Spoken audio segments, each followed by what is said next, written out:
بسم اللہ الرحمن الرحیم۔ گمنام ہیروز کے معزز ناظرین و سامعین، السلام علیکم۔ ڈاکٹر محمد انیب سلیمی کے ساتھ آپ سن رہے ہیں دیوتا۔ تو آئیے بڑھتے ہیں کہانی کی جانب۔ ارے دروازہ کیوں بند کر رہے ہو؟ تم اپنے کمرے میں جاؤ، آج سے ہم دونوں کا ایک ہی کمرہ ہے۔ وہ جلدی سے اٹھ کر بولی، یہ کیسے ہو سکتا ہے؟ بھائی آرمر نے دیکھ لیا تو ناراض ہو جائیں گے۔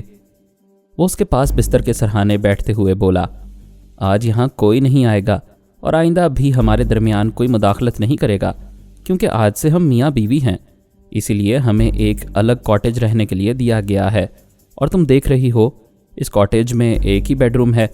اس کا مطلب ہے کہ یہ ہم دونوں کا کمرہ ہے۔ جو کچھ دیر سوچتی رہی، پھر وہ دونوں ہنستے ہوئے لیٹ گئے۔ تھوڑی دیر بعد ہی جو چیخنے چلانے کی آواز آئی، پھر برآمدے والا دروازہ کھلا۔ جو تیزی سے باہر آئی۔ ملازمہ اور ملازم جو باہر چھپ کر ان کی باتیں سن رہے تھے جلدی سے پیچھے ہٹ گئے۔ وہ دائیں بائیں نہیں دیکھ رہی تھی، تیزی سے دوڑتی ہوئی کاٹیج کے احاطے سے باہر جا رہی تھی۔ پارس اس کے پیچھے دوڑتا ہوا دروازے پر آیا، پھر ملازمہ اور ملازم کو دیکھ کر ٹھٹک گیا۔ اس کے ہاتھ میں دلہن کے لباس کا پھٹا ہوا حصہ تھا۔ اس نے جھینپ کر لباس کے اس حصے کو اپنے پیچھے چھپا لیا۔ پھر اسے خیال آیا کہ جو دور نکل گئی ہوگی۔ وہ جلدی میں دوڑتا ہوا اس کے پیچھے گیا، اسے آوازیں دینے لگا، رک جاؤ جو پلیز میری بات تو سنو۔ وہ دوڑتا جا رہا تھا لیکن وہ اس کی آواز سے دور ہوتی جا رہی تھی۔ اچانک ایک پولیس مین نے اس کا راستہ روک لیا۔ کیا بات ہے مس، تم اس طرح کہاں بھاگی جا رہی ہو؟ وہ ہانپتے ہوئے بولی، وہ مجھے پریشان کر رہا ہے، وہ بہت ہی گندا بچہ ہے، میں اس سے بات نہیں کروں گی، میں اس کے پاس نہیں جاؤں گی۔ پولیس مین نے کہا، اچھا تم یہاں ٹھہرو، میں اسے نمٹ لیتا ہوں۔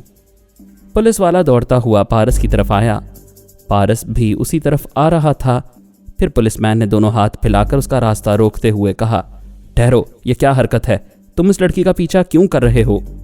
وہ کوئی غیر لڑکی نہیں ہے، میری دلہن ہے، میری شریک حیات ہے۔ تمہارے پاس کوئی ثبوت ہے؟ پارس ذرا گڑبڑا گیا، کیونکہ نکاح چپ چاپ ہوا تھا اور پارس اور جو کے اصل نام سے ہوا تھا۔ وہاں وہ جو کے ساتھ دوست کی حیثیت سے آیا تھا۔ یہاں جو کا نام جینیفر تھا اور اس کا نام علی مراد تھا۔ اگر وہ کہتا کہ میں پارس ہوں اور اپنی بیوی کے ساتھ یہاں آیا ہوں تو بات دشمنوں تک پہنچ سکتی تھی۔ اتنی دیر میں جو مین روڈ تک پہنچ گئی تھی۔ وہاں سے گزرنے والی ایک کار کو اشارہ کیا تو وہ رک گئی۔ پارس نے ایک دم سے اچھل کر کہا، ارے دیکھو وہ کسی گاڑی میں بیٹھ کر جا رہی ہے، غضب ہو جائے گا، پہلے اسے روکو۔ وہ آگے بڑھنا چاہتا تھا، پولیس مین نے اس کا راستہ روکا۔ اس نے ہاتھ پکڑ کر جوڈو کا ایک داؤ استعمال کیا۔ پولیس والا دوسری طرف الٹ کر گرا۔ وہ بھاگ کر مین روڈ کی طرف بھاگنے لگا لیکن دیر ہو چکی تھی۔ اس وقت تک جو کار کی پچھلی سیٹ پر بیٹھ کر اس سے دور، بہت دور ہوتی جا رہی تھی۔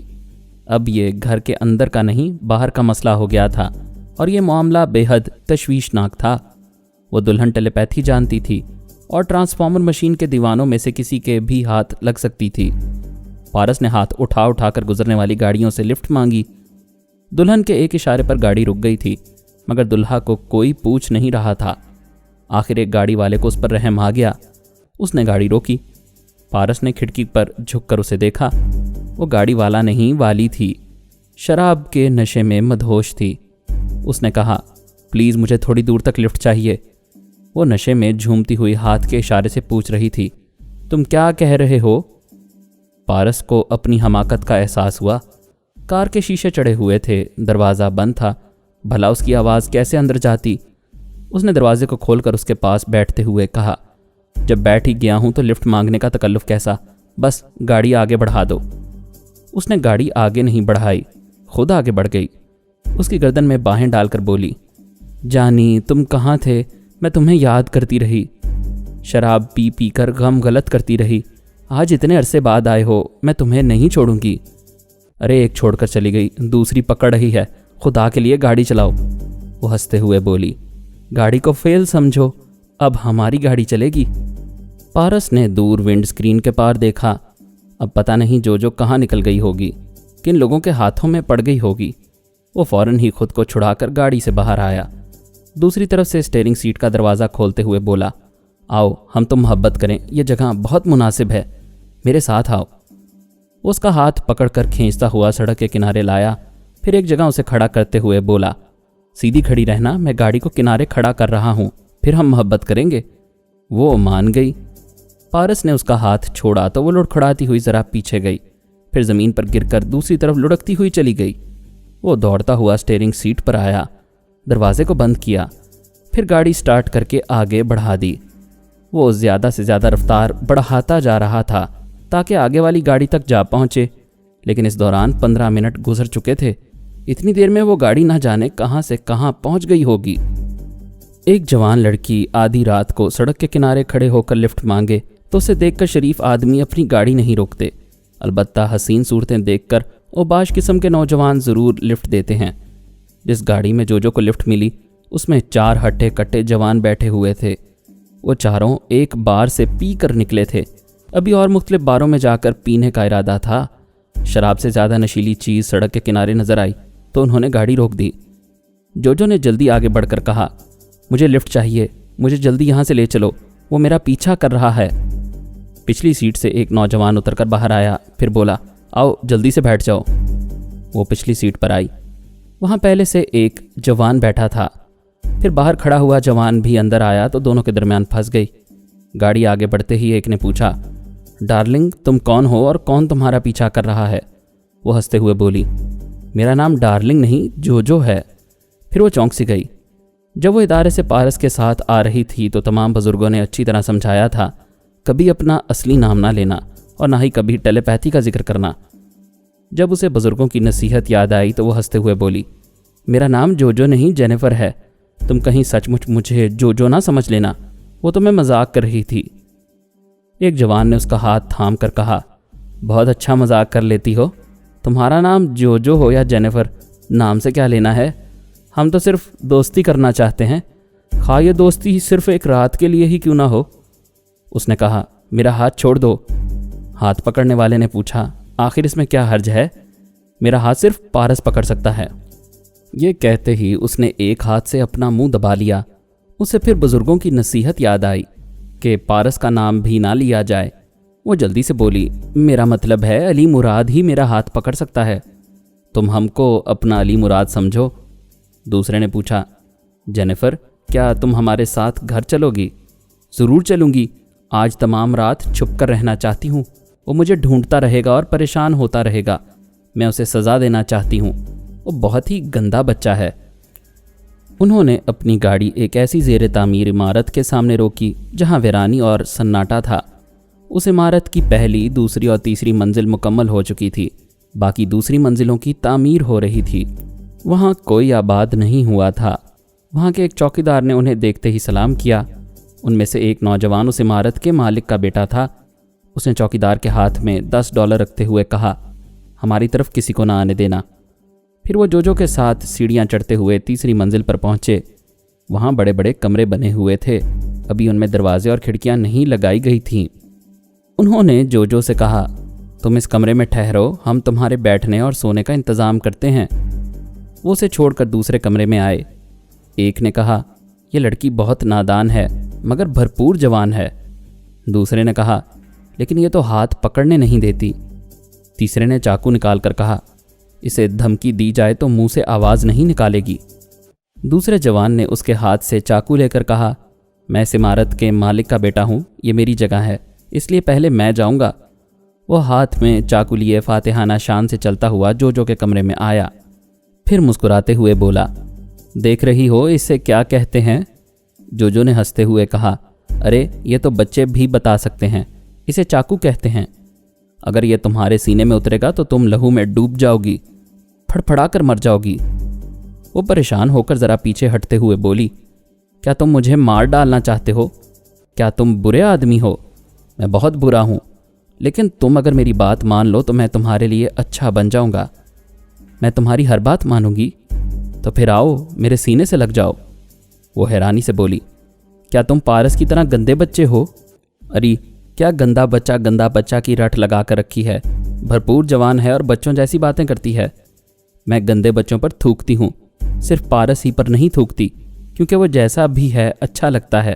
اب اگر تو نے چاقو کی دھمکی دی تو تیری ایسی کی تیسی کر دوں گی۔ وہ ہنستے ہوئے بولا، کیا تو بلیک بیلٹ ہے؟ ہم سے مقابلہ کرے گی؟ ارے مقابلہ کرنے کی کیا ضرورت ہے، میں تو تیرے دماغ کو… وہ کہتے کہتے رک گئی۔ اسے پھر یاد آیا بزرگوں نے منع کیا تھا کہ ٹیلی پیتھی کا ذکر نہ کرے۔ یہ نصیحت یاد آئی تو وہ الجھن میں پڑ گئی۔ اب کیا کر سکتی ہے؟ وہ چاقو لیے سامنے کھڑا تھا، اسے جان سے مار سکتا تھا۔ اپنے بچاؤ کے لیے ٹیلی پیتھی کا ہتھیار استعمال کرنا ضروری تھا۔ پھر اسے یاد آیا شیخ صاحب نے کہا تھا کبھی ایسا موقع آئے تو اس طرح خیال خوانی کے ذریعے اپنا بچاؤ کرو کہ دوسروں کو شبہ نہ ہو۔ پھر اسونتی اور آرمر نے اسے کئی طریقے اچھی طرح یاد کرائے تھے کہ ان حالات میں کس طرح خیال خوانی کرنی چاہیے اور کس طرح چپ چاپ دشمن کے دماغ پر قبضہ جما لینا چاہیے۔ یہ باتیں یاد آئیں تو اس نے سامنے والے کی آواز اور لہجے کو گرفت میں لیا، اس کی آنکھوں میں گھور کر دیکھا، پھر دماغ میں پہنچ کر قبضہ جما لیا۔ رسونتی نے سمجھایا تھا اگر دشمن کے ہاتھ میں ریوالور ہو تو اسی کے ہاتھ سے اس کا ہاتھ یا پاؤں زخمی کر دینا چاہیے تاکہ وہ آگے بڑھ کر حملہ کرنے میں ناکام رہے۔ جو نے اس کے ایک ہاتھ سے دوسرے بازو میں چاقو کی نوک گہرائی تک پیوست کر دی، پھر اسی طرح چاقو سے ہاتھ کو چیرتی ہوئی کلائی تک لے آئی۔ پھر اس نے زخمی ہاتھ میں چاقو پکڑوایا اور دوسرے بازو میں اسی طرح اس کی نوک پیوست کر کے اسے بھی چیرتی ہوئی کلائی تک لے آئی۔ اس کے بعد دماغ کو بھی آزاد چھوڑ دیا۔ وہ یک بیک تڑپ کر چیخنے لگا تھا۔ چاقو ہاتھ سے گر پڑا تھا، دونوں ہاتھ سے خون یوں ابل رہا تھا جیسے سیلاب بند توڑ کر ابل رہا ہو۔ جو تالی بجا بجا کر کہہ رہی تھی اچھا ہوا، برے بچے کو ایسی ہی سزا ملتی ہے۔ اس کی چیخ سن کر تینوں ساتھی دوڑتے ہوئے کمرے میں آئے، پھر حیرانی سے دیدے پھاڑ پھاڑ کر دیکھنے لگے۔ خون آلودہ چاقو فرش پر گرا ہوا تھا اور اس کے دونوں ہاتھ زخمی تھے۔ خون تمام لباس کو تر بتر کر رہا تھا۔ ایک نے آگے بڑھ کر پوچھا کیا ہوا، یہ تم زخمی کیسے ہو گئے؟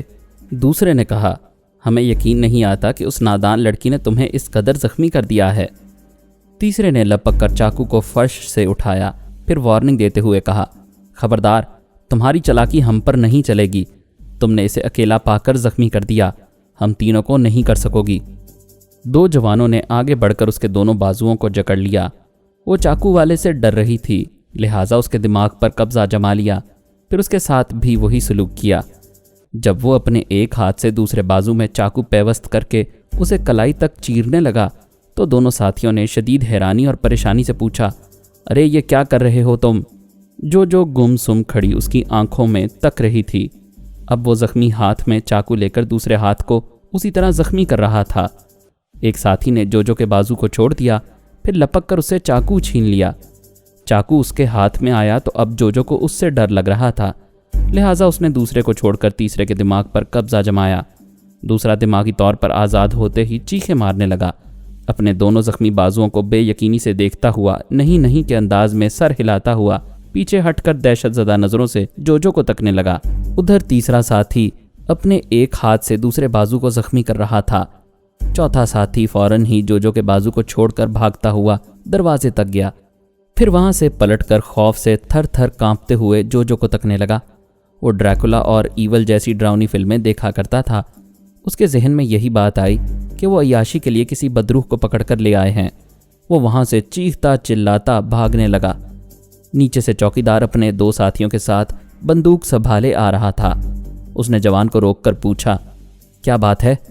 وہ کوئی بدروح ہے، وچ ڈاکٹر ہے، کالا جادو جانتی ہے، اس نے تینوں کو زخمی کر دیا ہے، میں تو جان بچا کر بھاگ رہا ہوں۔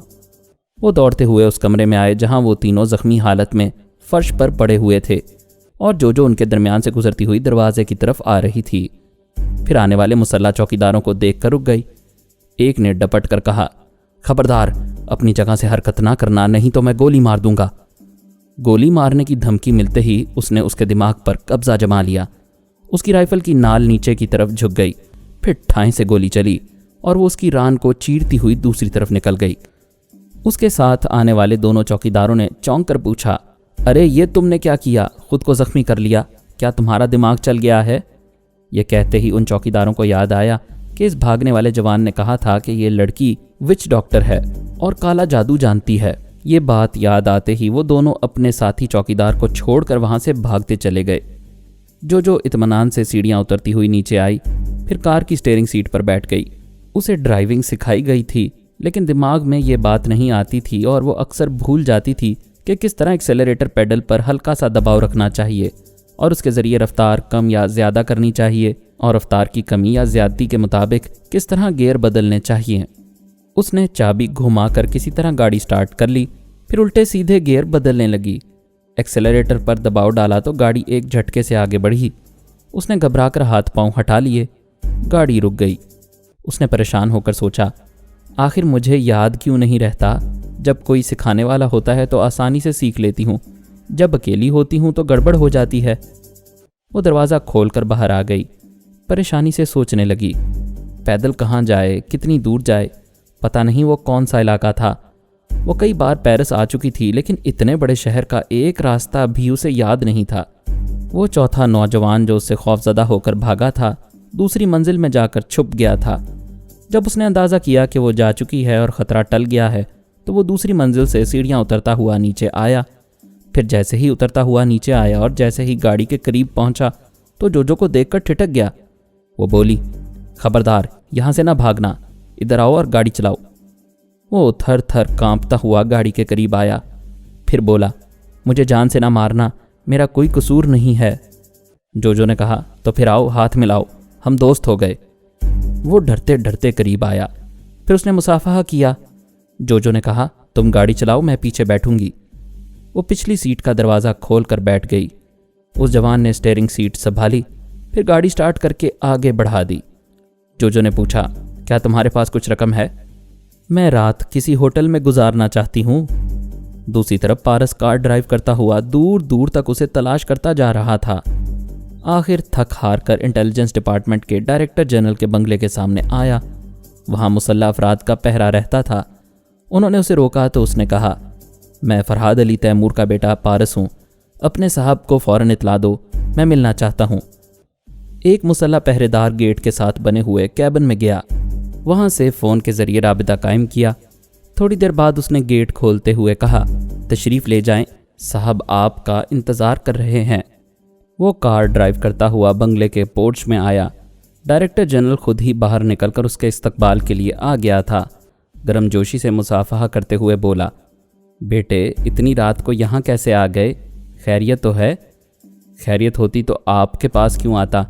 آپ کو رازداری سے بتا دیا گیا ہے کہ میری اور جوجو کی شادی ہو گئی ہے اور ہم اس کاٹیج میں قیام کر رہے ہیں، لیکن جوجو مجھ سے جھگڑا کر کے بھاگ گئی ہے۔ پتہ نہیں کس سے لفٹ لی ہے، کن لوگوں کے ساتھ گئی ہے۔ میں اس گاڑی کو تلاش کرتا رہا مگر کچھ پتہ نہ چلا۔ آپ فوراً پاپا سے رابطہ قائم کریں اور مجھ سے بات کروائیں۔ وہ دونوں باتیں کرتے ہوئے ڈرائنگ روم میں آئے۔ ڈائریکٹر جنرل نے ریسیور اٹھا کر نمبر ڈائل کیا۔ ان دنوں میری مصروفیات زیادہ نہیں تھیں، میں وقت پر سو جایا کرتا تھا۔ فون کی گھنٹی نے چونکا دیا۔ میں نے کروٹ لے کر ریسیور اٹھایا، پھر اسے کانوں سے لگا کر پوچھا، ہیلو، کون؟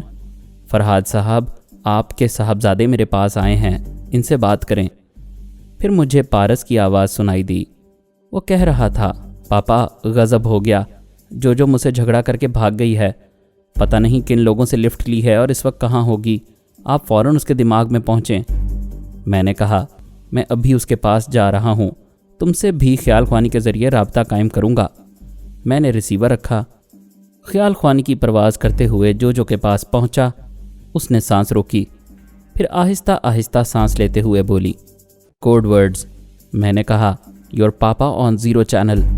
وہ خوش ہو کر بولی، پاپا آپ تھوڑی دیر پہلے آتے تو بڑا مزہ آتا، میں نے 3 گندے بچوں کو چاقو سے زخمی کر دیا ہے اور ایک کے پاؤں میں گولی مار دی ہے، اس ایڈوینچر میں بڑا مزہ آ رہا ہے۔ بیٹی تمہیں اپنے دلہا کے ساتھ رہنا چاہیے، تم کہاں بھاگتی پھر رہی ہو؟ آپ دیکھ ہی رہے ہیں میں کار کی پچھلی سیٹ پر ہوں، اور یہ جو کار ڈرائیو کر رہا ہے یہ بہت اچھا بچہ ہے، میں اس کے ساتھ ایک ہوٹل میں رات گزاروں گی۔ کیسی باتیں کر رہی ہو، تمہیں پارس کے ساتھ رہنا چاہیے۔ نہیں، وہ بہت خراب ہو گیا ہے، گندی گندی حرکتیں کر رہا تھا۔ میں جھینپ کر فوراً واپس چلا آیا، دماغی طور پر حاضر ہو کر سر کھجاتے ہوئے سوچنے لگا، بڑی مشکل ہے، ایک میرا بیٹا ہے، دوسری میری بہو ہے، میں دونوں کی زبان سے کوئی ایسی بات نہیں سن سکتا تھا جسے بزرگوں کو سننا نہیں چاہیے۔ آج میرا بیٹا اپنی دلہن کے ساتھ ایک کاٹیج میں گیا تھا، میں اس کے مسئلے کو سمجھتا تھا، لیکن مشکل یہ تھی کہ جوجو کو سمجھا نہیں سکتا تھا، خیال خوانی کے ذریعے اسے بیٹے کی طرف مائل نہیں کر سکتا تھا، کیونکہ یہ بات خلاف تہذیب ہوتی۔ میں پھر جوجو کے پاس پہنچا، مخصوص کوڈ ورڈز ادا کرنے کے بعد بولا، پارس بہت خراب ہو گیا ہے، مجھے پتہ نہیں تھا، وہ میری جوجو کو پریشان کر رہا ہے، میں اس کے کان پکڑ کر ایسی سزا دوں گا کہ تم خوشی سے تالیاں بجانے لگو گی۔ وہ خوش ہو کر بولی، سچ پاپا، آپ اسے سزا دیں گے؟ ہاں بیٹے، میں اسے اپنے پاس بلاؤں گا اور تمہارے سامنے سزا دوں گا۔ آپ اسے ابھی بلائیں۔ اسے بلانا بڑی بات نہیں ہے، لیکن سزا تو تمہارے سامنے ہی دوں گا، اس کے لیے تمہاری موجودگی ضروری ہے۔ مجھے بتاؤ اس وقت کس علاقے سے گزر رہی ہو؟ میں تمہارے پاس آؤں گا، تمہیں اپنے ساتھ لے جاؤں گا، پھر وہیں پارس کو بلاؤں گا۔ کیوں، ٹھیک ہے نا؟ ہاں ٹھیک ہے، مگر یہ علاقہ میں نہیں جانتی۔ کوئی بات نہیں، تم ڈرائیو کرنے والے لڑکے کو مخاطب کرو، میں اس کے دماغ میں پہنچ کر سب کچھ معلوم کر لوں گا۔ اس نے میری ہدایت پر عمل کیا، اس نوجوان کو مخاطب کیا۔ جب اس نے بات کی تو میں اس کے دماغ میں پہنچ گیا۔ میں پیرس میں جہاں قیام کر رہا تھا وہ لوگ اس سے زیادہ دور نہیں تھے۔ میں نے اس جوان کے دماغ پر قبضہ جمایا، پھر گاڑی کو ڈرائیو کرتا ہوا اپنے کاٹیج کے سامنے لا کر روک دیا۔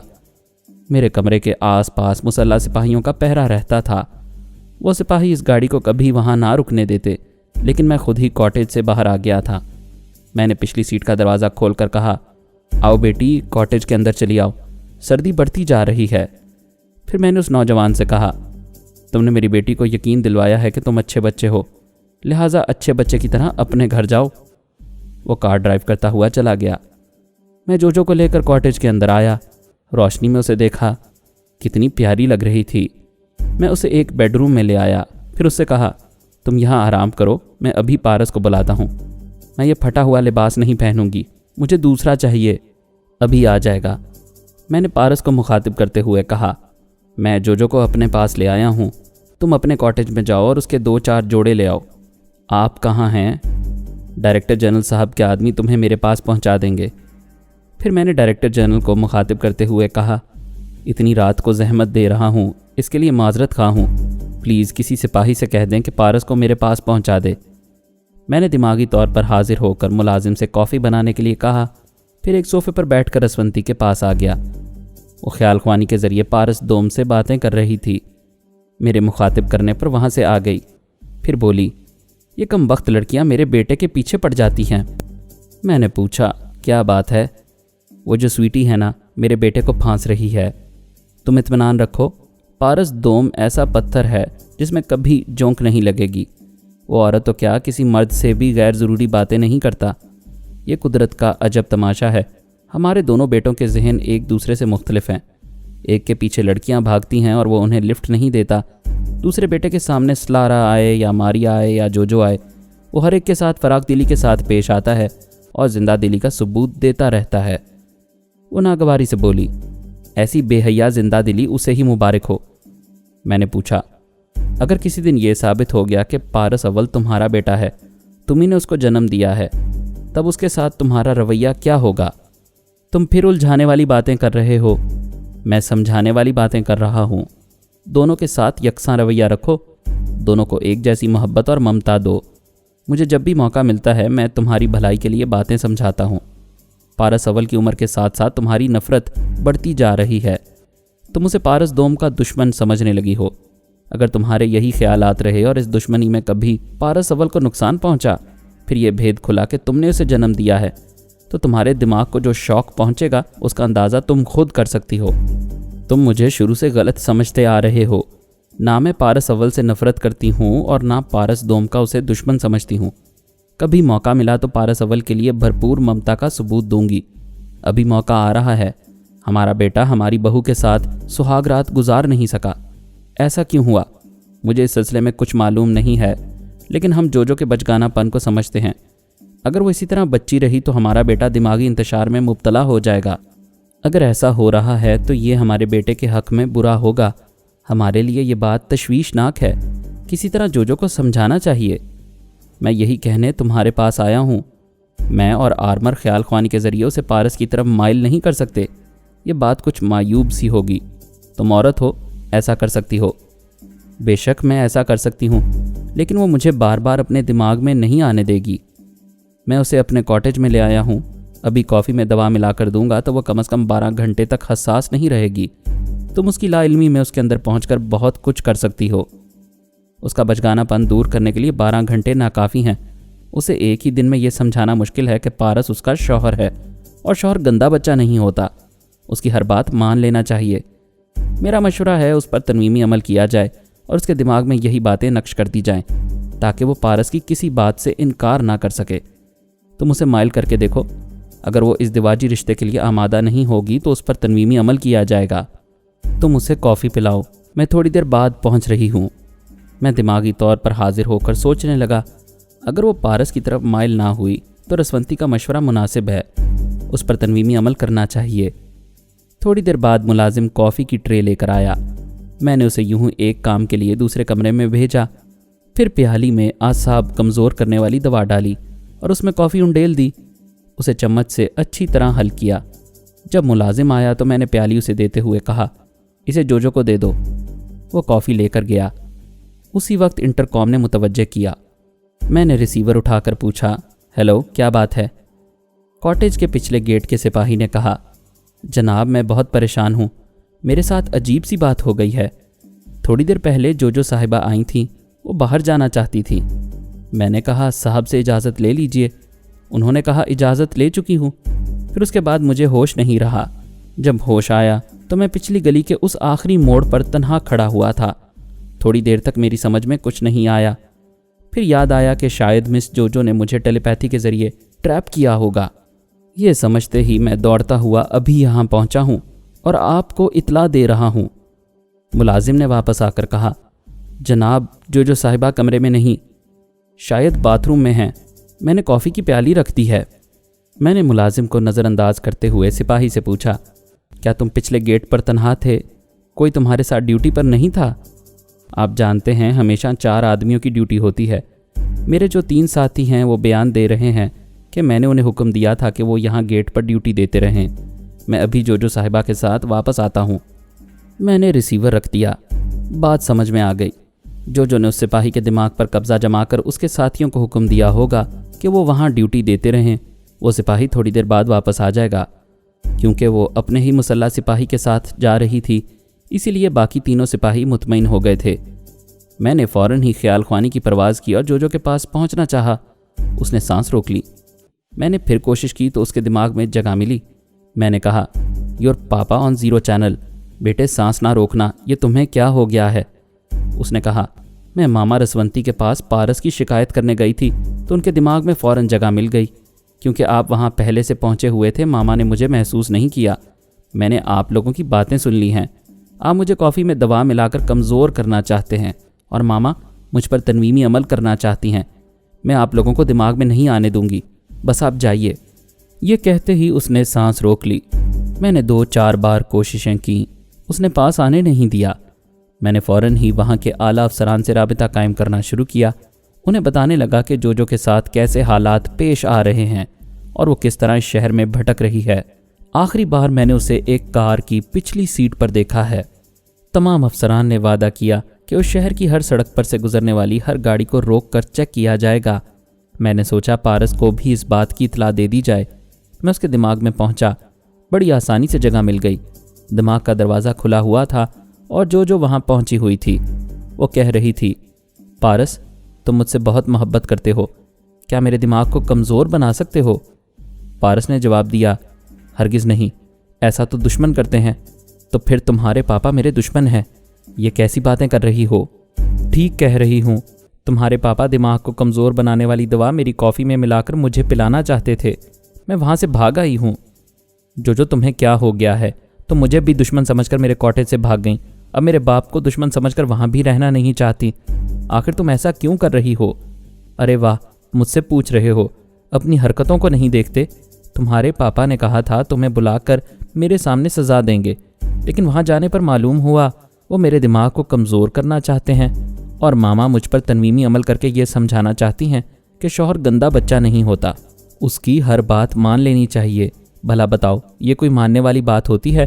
کیا زبردستی منوانے کا یہی طریقہ ہوتا ہے کہ میرا دماغ خراب کیا جائے؟ پارس, مجھے کتنی خوشی تھی میری شادی ہوگی, میں تمہاری دلہن بنوں گی. اب دلہن بن کر مجھے کیا مل رہا ہے؟ میں اپنے بھائی آرمر کے پاس جانا چاہتی ہوں۔ ہم تمہیں نہیں روکیں گے، ادارے میں واپس چلی جاؤ۔ ہرگز نہیں، وہاں ماما ہوں گی، وہ مجھ پر ترمیمی عمل کریں گی، میرا دماغ خراب ہو جائے گا، میں بے وقوف بن جاؤں گی، تمہاری ہر بات کو اچھا سمجھوں گی، پھر تو مجھے گندے بچے نظر نہیں آؤ گے۔ یہ تو زبردستی والی بات ہوئی۔ نہیں پارس، مجھے بتاؤ، میری سمجھ میں نہیں آتا، میں کہاں جاؤں؟ مجھے تمہاری ماما اور تمہارے پاپا سے ڈر لگ رہا ہے۔ مزید اقساط سننے کے لیے ہمارے چینل کا سبسکرائبر بنیں اور ساتھ ہی بیل آئیکن کو کلک کریں تاکہ آپ کو ہر آنے والی نئی ویڈیو کی نوٹیفیکیشن ملتی رہے۔ ہماری ویڈیوز کو لائک اور شیئر کریں اور ہمیں اپنی دعاؤں میں یاد رکھیے گا۔ ISI اور پاک آرمی زندہ باد، پاکستان پائندہ باد۔ ہم پھر ملیں گے انشاءاللہ ایک نئی قسط کے ساتھ۔ تب تک کے لیے اللہ حافظ۔